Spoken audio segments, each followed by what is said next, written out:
There is no Q in my name. It's not like I'm Quentin or something else like that.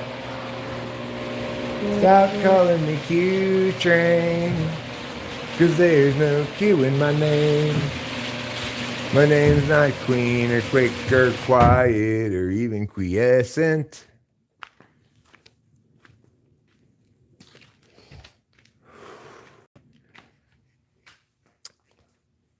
That's my song. Stop calling me Q Train. What, are you insane? There's no Q in my name. Will you stop being lame? Stop calling me Q Train. One of my bigger problems I have is that at least, I don't know, 3 times a week, someone calls me Q Train. I'm like, I'm not Q Train.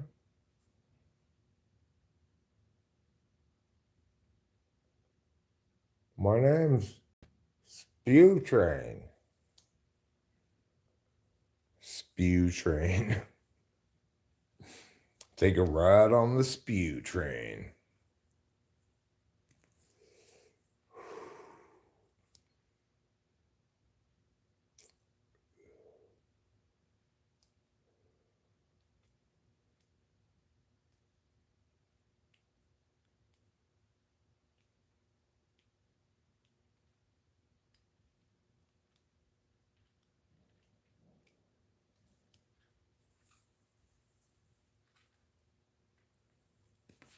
Squirrels want some squirrels and cutlets. I guess we're gonna give them some.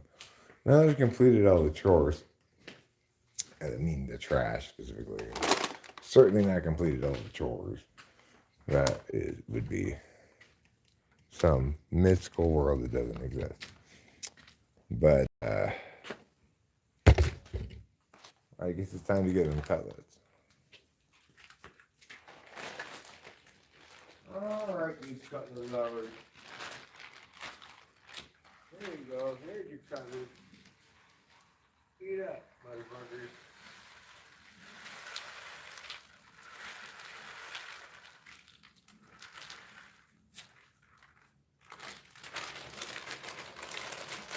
I did open the bag.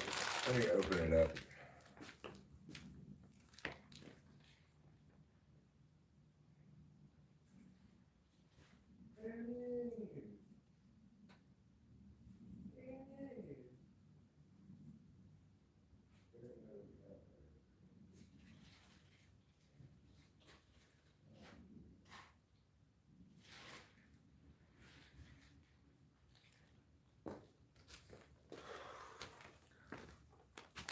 So I forgot about the trash can in there. I should put a trash bag in there too.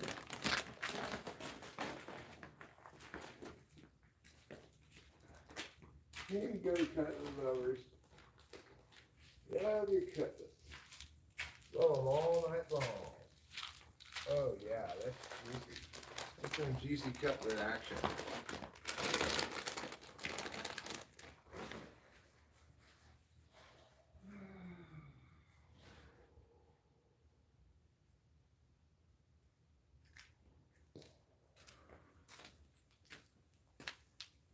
All right. Now, let's go back in through here. Get a trash bag, come back to the garage, put the trash bag in the trash can. And then we will truly be done with the trash. Until then, we're just making false lies of deceit.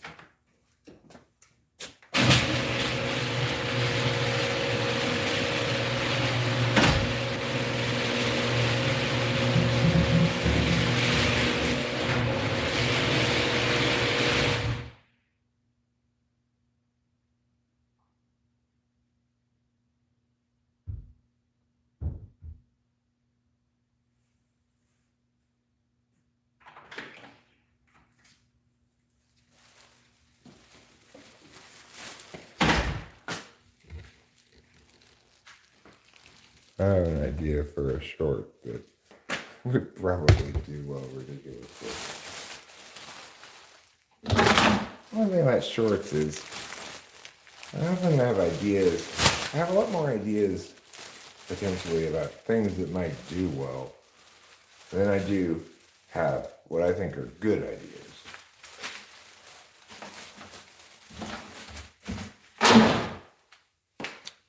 So in that regard, shorts are kind of easier to do than other things because you don't have to have good ideas. You just have some dumb idea. Like I was just thinking, titling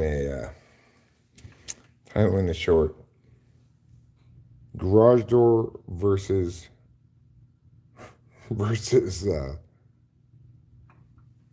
macaroni and cheese. Because I'll show you these mac and cheese things I have.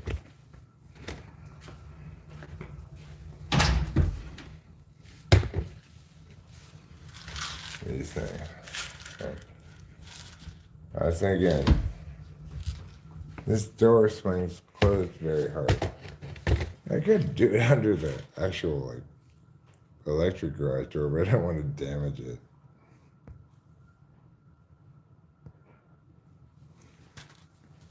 But this, could open this door and say, garage door versus macaroni and cheese. And just see what happens. That short would probably do great, I bet. And like first I showed it like that, then I zoomed in on the mac and cheese and let the door close and see what happens. Even if it didn't do anything, it would have just been like good. I bet it would get thousands of views. Just because the title, Garage Door versus Macaroni and Cheese, it's a funny title, I might click that too. What? Garage Door versus Macaroni and Cheese?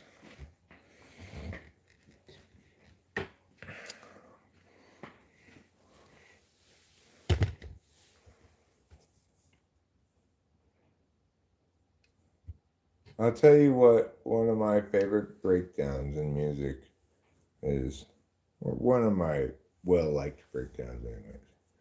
Never gonna get it, never gonna get it, never gonna get it, I never get it.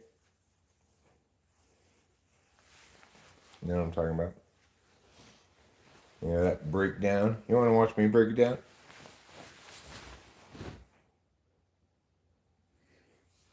I just broke it down. I think I might end this stream now. I think I might clip that 5 seconds or whatever. You want to watch me break it down? I think I might clip that and put it in as a link in the community tab. Anyway, thank you all for being here. I love you very much. Especially thank you for helping me get the trash out. I really appreciate that. I couldn't have done it without you.